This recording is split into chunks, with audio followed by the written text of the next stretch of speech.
is this like going to centralize banking? Because every time we see one of these banking failures, we see one of the larger banks scoops them up. I think HSBC in the UK bought Silicon Valley's bank in the UK for like £1 or something. These other large banks are always happy to pick up these smaller banks. But are we essentially centralizing the banking system? We are, yes. There's deposit flight from small banks to big banks.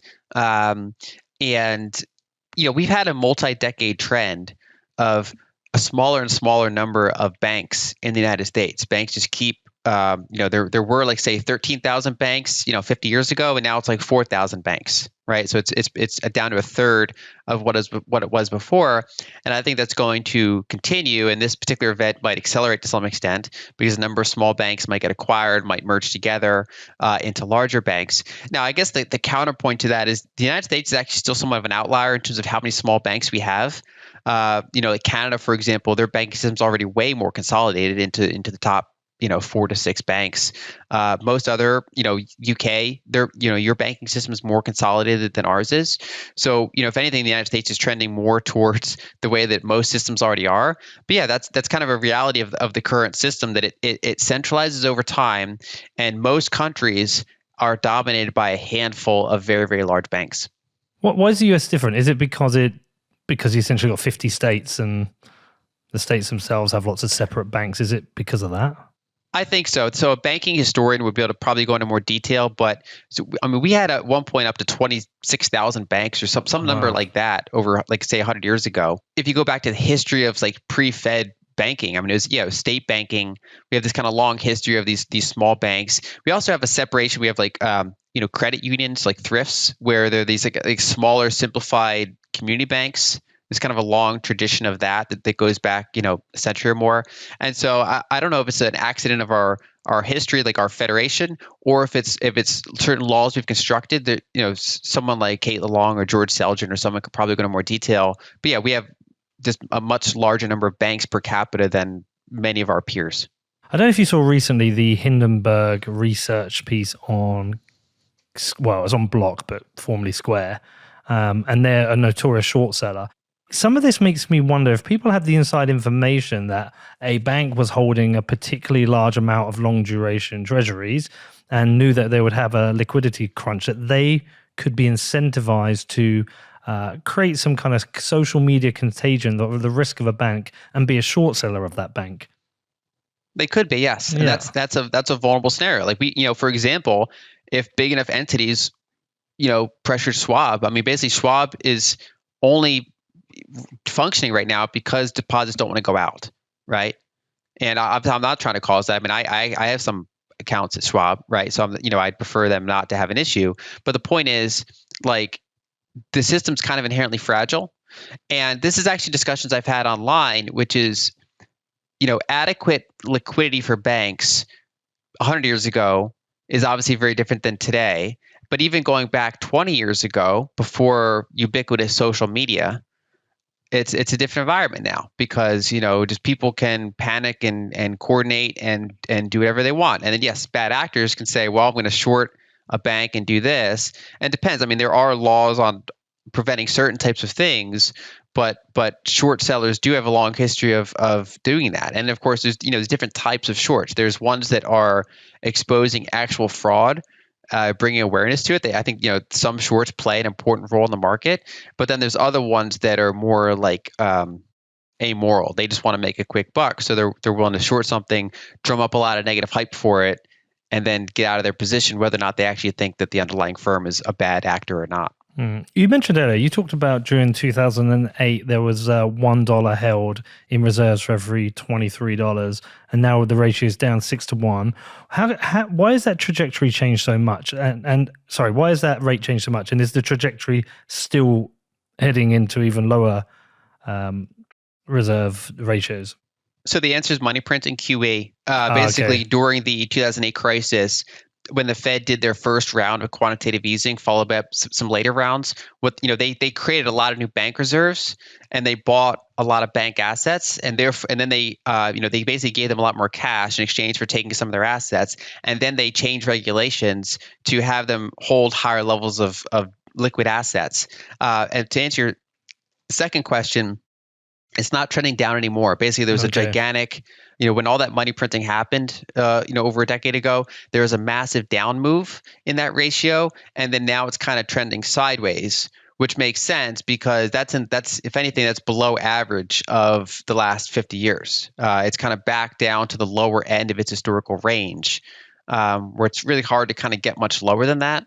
And so, yeah, and it's something like 5.5 now. It's actually below. It's between that 5 and 6 band. I think it reaches low as going below 5 at one point, but now it's kind of in this trend-wise band. But of course, the problem is not that the banks are historically under, that they have less liquidity than normal.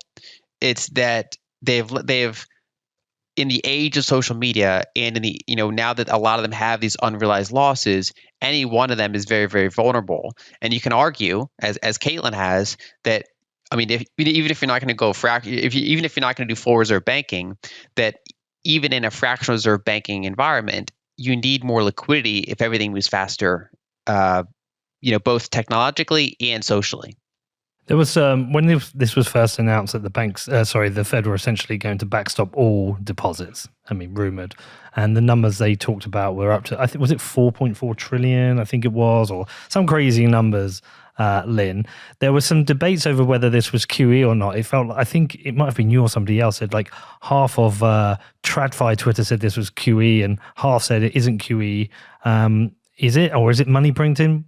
So it's pro liquidity, but it's not QE. And it's the Fed is not backstopping all deposits. What they're doing is they provide a liquidity facility that if a bank, like let's say Silicon Valley Bank, if there's one like it, where they have a lot of securities that are safe, but that are currently underwater, and they don't have to sell them unless there's a bank run. In which case, in order to honor deposits, they have to sell them at a loss and therefore become insolvent or heavily impaired. Instead, this facility lets them deposit them with the Fed as collateral for a loan, which they can then use to deal with any sort of liquidity runs they might have. And they can, basically they can get full face value when they make those deposits. They still pay a higher interest rate on that loan facility than they would from deposits. So there's not really an incentive for a bank to use it unless they have to. It also does not work for loans. So, for example, First Republic Bank was in trouble because, unlike Silicon Valley Bank, most of their assets are loans, which are illiquid. A loan is unique, whereas security is more standardized and more liquid. And so they needed other types of liquidity arrangements. So if you go back to September 2019 repo spike, the Federal Reserve had to step in with repo lending, and then they had to transfer to doing some QE. And I think we're kind of in a similar environment now where they're still doing QT. They're not outright buying treasuries and mortgage-backed securities. That would be QE. But they're lending and they're taking some of those on their balance sheet on a more temporary basis, which is, as long as they keep recycling those loans, as long as those loans exist, you've had a similar effect to QE on the market in the sense that you've pushed more liquidity back into the banking system. And hiking interest rates again. So are they basically pulling all of their levers at the same time? Every one of them. Let's pull everything on. They're pulling some tightening levers. They're still being tight in some areas while they're trying to be loose in a couple other areas. And that's actually kind of a 1940s playbook, which is to try to reduce private sector lending and just kind of private sector liquidity while still providing liquidity for sovereign bond markets and against systemic cascades and issues. How did that work out in the 40s? Well, they were successful in the 40s because they went full command and control economy. There's a lot of political unity, and they won the war. It didn't go well for most countries involved in the war, including a lot of countries on the winning side that were not the United States. A lot of them had like a bare victory where you won, but you were devastated and your currency was wrecked. Even in the United States, we had big inflation from it. One of the things that I'm struggling to understand is if you're a bank who, like one of the smaller banks who's struggling with liquidity and needs to park their bonds at the Fed for up to a year, right? It's a year limit. After that, even if you get paid out at par today, after a year, you have to presumably buy that bond back. I don't know how that actually works. But what if that would still break the bank at that point? So at that point, that bank would be in trouble. I mean, if they spend a full year and they're still unable to unwind that loan, they're probably in a position where they're going to be acquired by another bank or otherwise have an issue, because a bank, so that lending facility comes with pretty high interest rates. And so a bank can't survive with funding rates that high indefinitely. Right. It would just become unprofitable. It would look like the Fed, right? So the Fed is operating at a loss.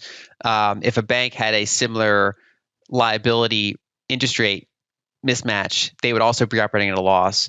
And so you would see that bank get absorbed into other banks, or otherwise have something like that. And they, if they default on the loan, if they say we can't pay back the loan, then the Fed acquires those treasuries and securities, and that would essentially constitute QE, that they've now permanently added some assets to their balance sheet that they didn't necessarily intend to.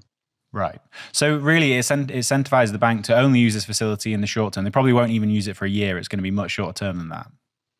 Yeah, every bank is incentivized to use it as little as possible. How much it's used will in part be the Fed's decision, because if they keep doing quantitative tightening, they increase the odds that banks are going to have to use it.